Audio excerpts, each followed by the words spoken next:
Welcome to a new music video. I started a series looking at new releases for 2024 earlier on.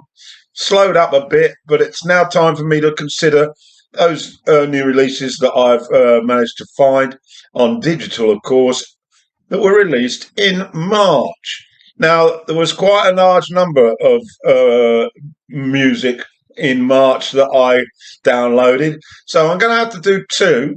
So this is the first one. There should be about seven or eight. And just to complicate matters, the first one that I'm going to feature was actually released in February, but I missed it.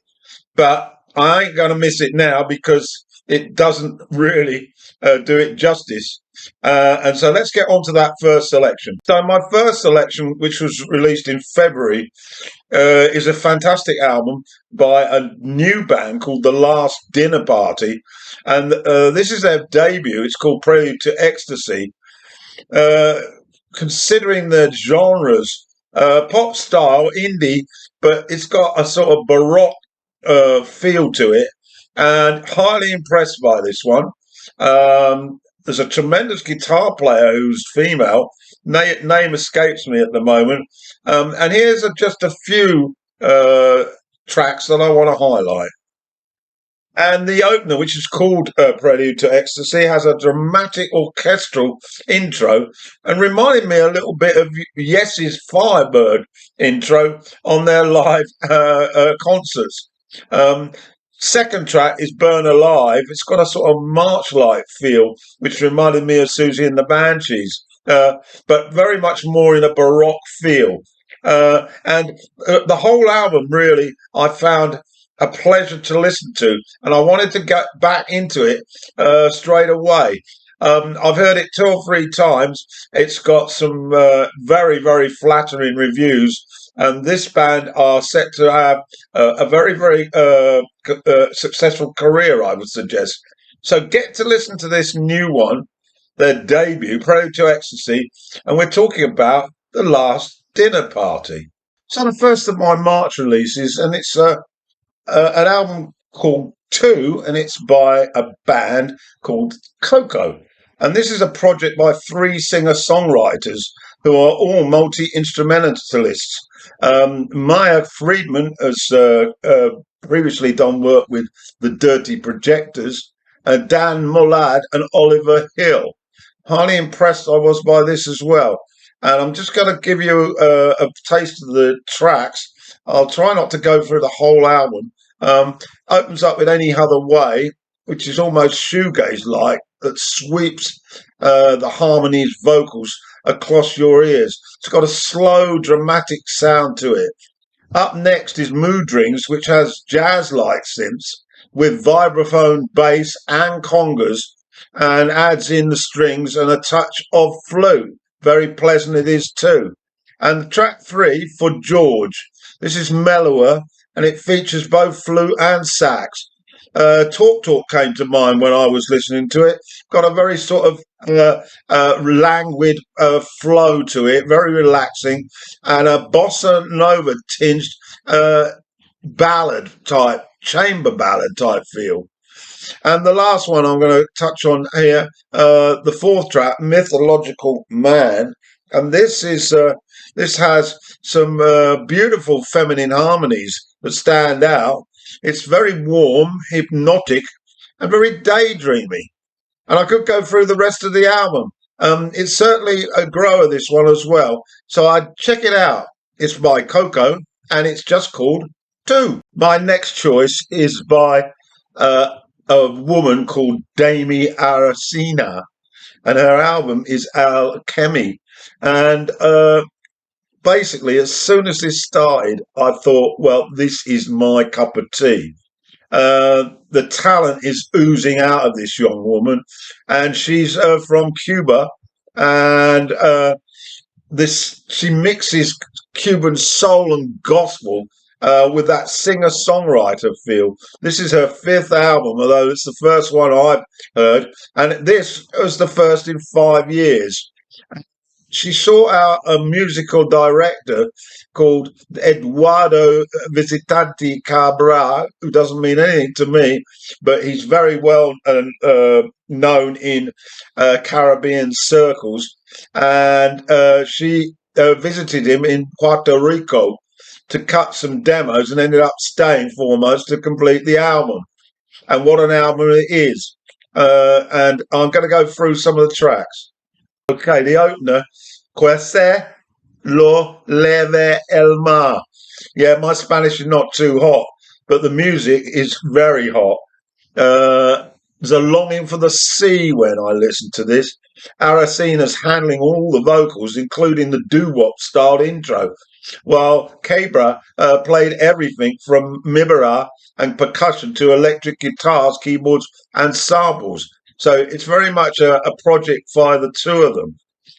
Second track is Porti, piano layered Latin beats with a bossa nova type feel, and listen to those horns. And it's got a very hooky refrain, this one. To track three, Suaves Pagan, there's a vocal duet with Rafa Pabon that melds neo soul pop with salsa and contemporary jazz. Yeah, it's that good. And track four is called Coda. This is a dramatic R&B type jam with strings and horns to boot. Absolutely very, very nice on the ear. And track five, the last I'm going to mention here, is American Boy. There, here we get some funky staccato horns, popping snares, and hi hats, electric guitar, keyboards, and a devastating, heartbreaking lyric appended by a sweet flute solo completes what a great track it is. And that is my take on this absolutely terrific album. This far, this one will be number one at the end of the year.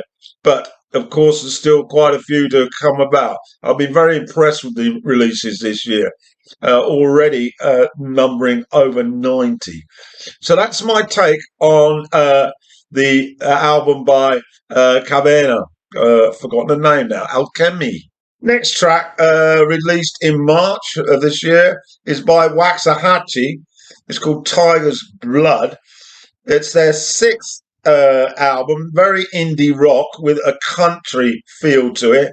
I've got a couple of their albums. I can't say that I've really overplayed them. It's not really my cup of tea, this. This album tells of late night fights with loved ones and friendships frayed beyond repair, and elegies from an idyllic past, some of which may never have existed. That's where I've been for some time, dramatizing the past and fictionalizing it. But anyway, the style of this album is very much like their previous work. I will just highlight a couple of tracks, but basically country style indie rock from the States. If you're into that bag, you'll love this. Opens up with Three Sisters. This is a slowly coagulated type feel around Crutchfield's voice. She's very much the star of this show. Right back to it is, I think, track four. Lots of harmonies in addition to some nice lead guitar here, which comes to the front. And there's also a neat addition from a banjo, an instrument that I love to hear. Next up is Burnt Out at Midnight, also Burns Out at Midnight, and it features an acoustic baritone guitar. And there's also a little bit of a harmonica added into the flex. And Bored, well, eventually it had to appear on this album, some real punchy pedal steel guitar work. So that's all I've got to say about it. I have listened to it a couple of times. They're obviously very, very well received in the States, but hardly made any impact elsewhere. But anyway, that's Tiger's Blood, the latest from Waxahachie. My next brief review is by Nora Jones, and it's her latest offering called Visions. It's described by one critic as a funky, gentle, psychedelic garage soul record. Well, I don't know about that. She's now hit the ripe old age of 45, and she first came to my attention way back at the beginning of the millennium with an album called Come Away With Me, and she had a huge hit. I haven't actually checked in on her since. So we're looking at a 22-year drought. Of course, she was the daughter of the famous Indian sitar giant Ravi Shankar. Uh, and this album is very contemporary, very pop orientated with mellow rhythms. And it's not bad. And I'll give it a little bit of a look from the point of view of the tracks. Okay, track two is called Staring at the Wall. And it's got a very 60s guitar style to this one. Paradise is next. And you can imagine listening to this perhaps in a bar. Queen of the Sea I like. There's some nice Saxon trumpet that chimps in. And it's stylish to a very bluesy, slow R&B sound. Not bad, this album. Probably give it a few more listens. Check it out. Nora Jones. And latest is called Visions. Over the last year or so, I've really started getting into female artists, particularly those who've got really good voices. And here's another one, Faye Webster. She released a new album in March called Underdressed at the Symphony. I also got her previous album a couple of years ago, and she's from Atlanta, Georgia, and her debut was released when she was only 16, 10 years ago, and it was called Run and Tell. Uh, uh, she's really started now to detour from her country rock inclinations for a more sumptuous chamber feel. And the last one I referred to, I know I'm funny, haha, had a little edge to that. But her backing band is a tight group of collaborators, and they breathe a lot of life into this with some sighing melodies. It's a mixture of rock, pop, folk, world, and country. And I'm going to go through the tracks. I've been playing this a lot in the car, and it's really very, very tasty. Opens up with the single, Thinking About You. It's very 21st century yacht type rock, whatever that means. I have got that off the internet. You'll be surprised to know. Yacht rock. Does that mean it's best appreciated by vacationing on a yacht in the Mediterranean? Well, I certainly think it would sound pretty good in that type of idyllic setting. It's a bit of a stereotypical label, of course, but smooth music while sailing, yeah, you bet. Into the tracks now. The second track is But New Cook, Not Kiss. It has waves of steel guitar and some nice piano. Track three, Wanna Quit All the Time. It's got a booze-like feel to it, sparkling, sun-drenched intro. You can imagine the shoreline with that exquisite steel guitar, and later a solo from lead guitar. And then we got Lego Ring, which features Webster's old middle school friend Lil Yachty on vocals. Ah, there's the connection, yacht. And Feeling Good Today, the next track, has a melodic mix of piano and vocals, which matches the title.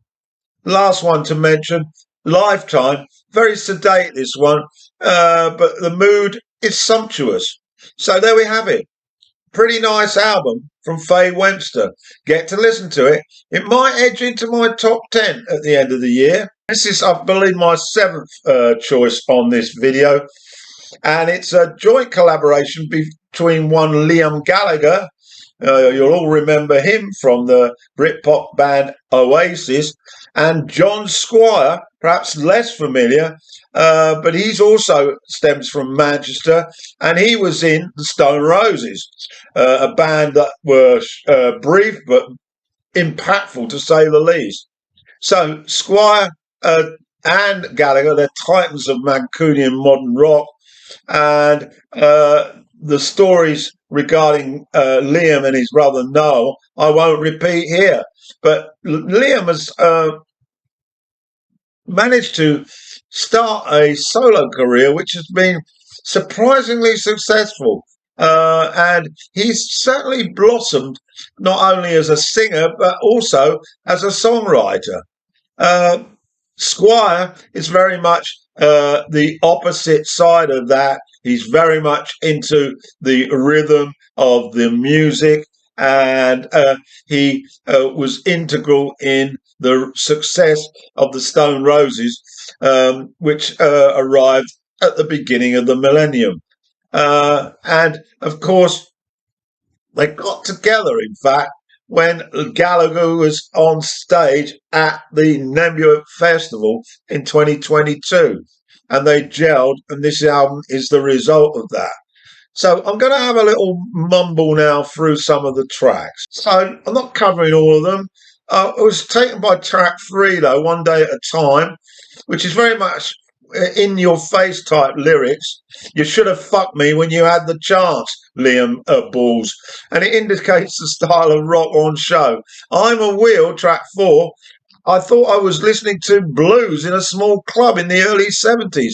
Squire impersonating Clapton, and Gallagher, well, it's sneering Liam with his unique vocal style.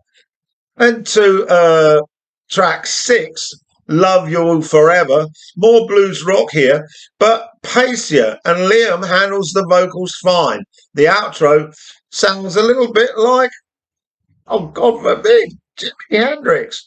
And track 7, Make It Up As You Go Along, Liam's Beatles singing style comes through here. A gentle rock number. But Squire again tends to dominate with his lead guitar runs. So there we have it. Not a bad album indeed. And it's really the first time I've really risked Liam Gallagher, because I wasn't a great Oasis fan, and I didn't really wasn't that impressed with him, believing that the majority of the talent was with his brother. But anyway, he's done a pretty good job here. So it's Liam Gallagher and John Squire. Right, the last album on this March new releases in this first video that I want to look at is an album by Sheryl Crow, and it's called Evolution. Now, believe it or not, this is Sheryl's 12th studio album. First for 5 years. The last one, apparently, she was threatening to quit. But she's back, and now at the tasty age of 62, she's very much back with a bang. I remember her debut, of course, back in 1993, Tuesday Night Music Club. But all of these tracks are written by Crow except one, which is co-written. Okay, it came about, this album, after 4 years after Threads, and as I mentioned, she felt that she was done. But Crow then got a new zest of life and back in the studio, and I tell you, it sounds cracking. I loved it. Let's get onto the tracks. It opens up with a track called Alarm Clock, and it's all about let's rock and enjoy life. It's got full of energy, some tasty guitar licks, and Sheryl tells all about the adversity that she's had to suffer in the recent past. Digging in the Dirt is the second track, and of course this is a cover of the Peter Gabriel song, and it's pretty competent, and Peter turns up on backing vocals. 3 is Do It Again. This is a bit middle of the road, very much in Crow's style. I like Love Life, though, which is track 4. It's got a very funky riff. Her voice has held up well, and she sounds very reminiscent of her 90s heyday. the guitar and Wurlitzer piano mesh together, and it turns into a sing-along. A bit of a nod to Stevie Wonder as well at the end. Okay, track 5, You Can't Change the Weather. This really has a southern 70s flavour to it. Some nice acoustic guitar on this one. And then the title track, which is there's a solo in the middle on violin, maybe electronic drumming, but it will wake you up for certain. And then my last track featured here, Where, some nice folkish acoustic intro on this. The vocals are meshed neatly with the acoustic guitar, and it's very much singer-songwriter material. And she almost sounds a little bit like Joni Mitchell to you, with violas chirping in towards the end. Quite beautiful it is. So that completes my first video. Just to remind you, of course, of first video for March 2023.